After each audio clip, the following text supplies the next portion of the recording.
Hello दोस्तों, स्वागत है हमारे यूट्यूब चैनल पर। आज हम फिर से एक लेक्चर लेके आ गए इंडियन कॉन्स्टिट्यूशन का, जिसमें आर्टिकल 352 से 360 जो बात करता है इमरजेंसी प्रोविजंस की। Emergency provision article Indian constitution act में आर्टिकल 352 से 360 की बात करता है। Enable the central government to meet extraordinary situation that threaten the security, stability or finance health of the nation. These provisions are temporary power to the union to override normal federal operation. तो इसमें हम types of emergency की बात कर लेते हैं। तो इसमें 3 टाइप्स की इमरजेंसी हम पढ़ेंगे, जिसमें पहला हो जाएगा नेशनल इमरजेंसी, आर्टिकल 352। इसके ग्राउंड्स कहते हैं कि वॉर, एक्सटर्नल अग्रेशन और आर्म रिवेलियन। इफेक्ट की बात करें तो central gain control over the state government और fundamental right under article 19 are automatically suspended हो जाते हैं इसमें। और president can modify the distribution of revenues between centre and state.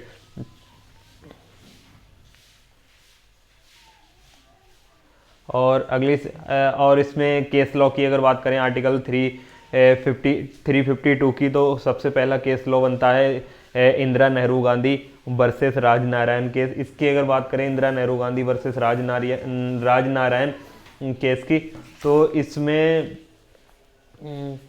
इसमें इसके इशू थे जो वो थे challenge to the prime minister election during the emergency. इसके जो इशू थे इशू तो वो थे challenge to the prime minister election during the emergency. अब अगर बात करें हेल्ड की हम, तो हेल्ड में अगर हम हेल्ड की बात करें तो the 39th amendment was partly struck down as unconstitutional. और रिलेवेंट की बात करें तो इसमें रिलेवेंस हमारे आ जाएंगे highlighted the misuse of emergency power. ऐसे ही हमारा सेकंड केस आ जाता है एडीएम जबलपुर शिवकांत शुक्ला। इसके हम इशू की बात करें तो इसमें था वेदर अच्छा, ये केस था जो था वो था रिलेटेड टू हार्बियस कर्पस से रिलेटेड का केस था। इसमें इशू जो थे weather a person can move court for liberty during emergency. अगर हम बात करें इसके हेल्ड की, तो हेल्ड इसका हो जाएगा article 221 could be suspended right to life was deny. और ऐसे ही अगर हम इसका केस थर्ड अगर हम देखें Minerva Mills case versus Union of India जो 1918 का केस है, इसमें हेल्ड की बात करें तो इशू की तो रहने देते हैं, हम सीधे हेल्ड के ऊपर आते हैं। तो इसमें judicial review is a part of the basic structure parliament power during emergency is not unlimited इसमें आ जाता। और अगर हम आगे चल के बात करते हैं सेकंड पॉइंट की, हमारा जो आर्टिकल 352 का है, तो उसमें state emergency presidents rule article 356 की आ जाता है। ग्राउंड्स के बारे में बात करें तो failure of constitutional machinery in a state. और इफेक्ट की बात करें president assumes all functions of the state government, state legislative assembly में बी डिसॉल्व और सस्पेंडेड। इससे रिलेटेड अगर केस लॉ की बात करें तो SR Bommai versus Union of India 1994 का बहुत इंपॉर्टेंट केस है, जिसमें हेल्ड था proclamation of president's rule under article 356 is justiciable. और दूसरा केस की बात करें स्टेट वर्सेस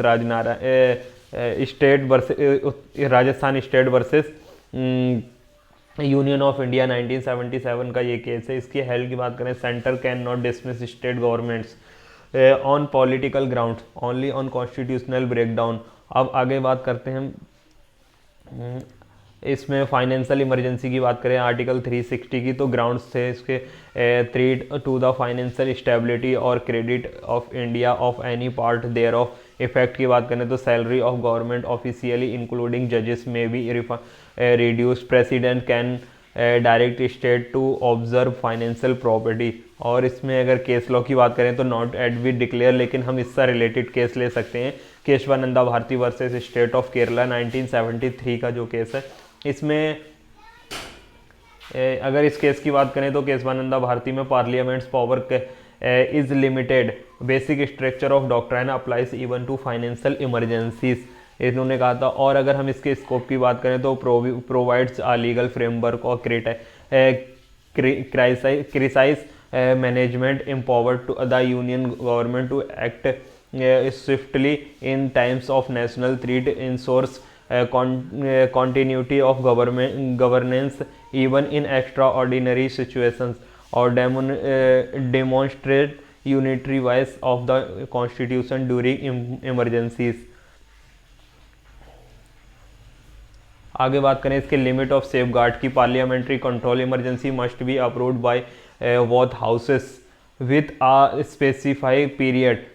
और सेकंड इसका जुडिशियल रिव्यू देख लेते हैं। The supreme court can review the proclamation of emergencies. Example में हम Minerva scales of union of India 1918 का इसमें भी ले सकते हैं, जो हमने पहले ऊपर बता रखा है, जिसमें जुडिशियल रिव्यू के बारे में कहा गया था। ड्यूरेशन थर्ड देख सकते हैं, duration and renewal, each proclamation has to be renewed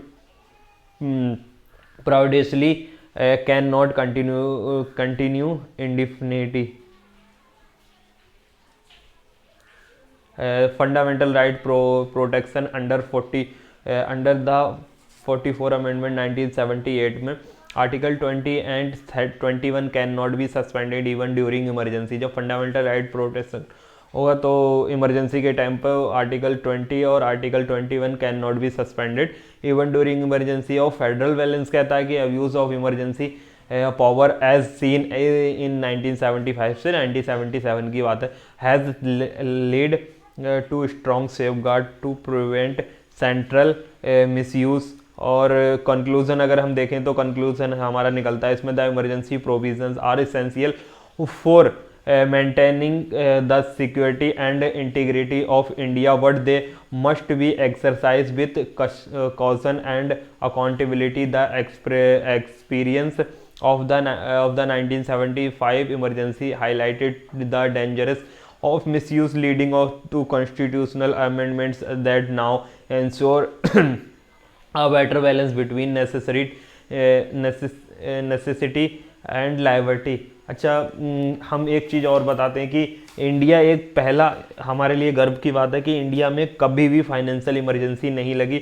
और अगर बात करें तो 1991 की 1991 की जब देश की फाइनेंशियल कंडीशन बहुत ज़्यादा ख़राब थी, तब भी इंडिया में फाइनेंशियल इमरजेंसी की घोषणा नहीं की गई थी, क्योंकि उनको पता था कि आगे थोड़ा देखते हैं, अगर शायद ये सब ठीक हो जाएगा। लेकिन बट यही हुआ था कि फाइनेंशियल इमरजेंसी लगाने की ज़रूरत नहीं पड़ी थी, नॉर्मल सब कंडीशन हो गई थी। और जबकि 2019 में श्रीलंका में फाइनेंशियल इमरजेंसी लग चुकी है। अच्छा, बांग्लादेश में भी उसमें अफगानिस्तान में भी इमरजेंसी लगी थी, फाइनेंशियल इमरजेंसी लगी थी। आप मुझे कमेंट करके बताएं कि कौन से सन में फाइनेंशियल इमरजेंसी लगी थी और क्या ग्राउंड रहते उसके। तो बाकी आपको अगर वीडियो अच्छी लगी हो तो चैनल को सब्सक्राइब करें और वीडियो को लाइक करें, और कमेंट करके मुझे बताएं कि अफ़गानिस्तान में किस से रिलेटेड क्यों फाइनेंशियल इमरजेंसी की घोषणा करनी पड़ी थी और क्यों लगी थी। तो ठीक है, फिर बाय बाय, जय हिंद, मिलते हैं नेक्स्ट वीडियो में।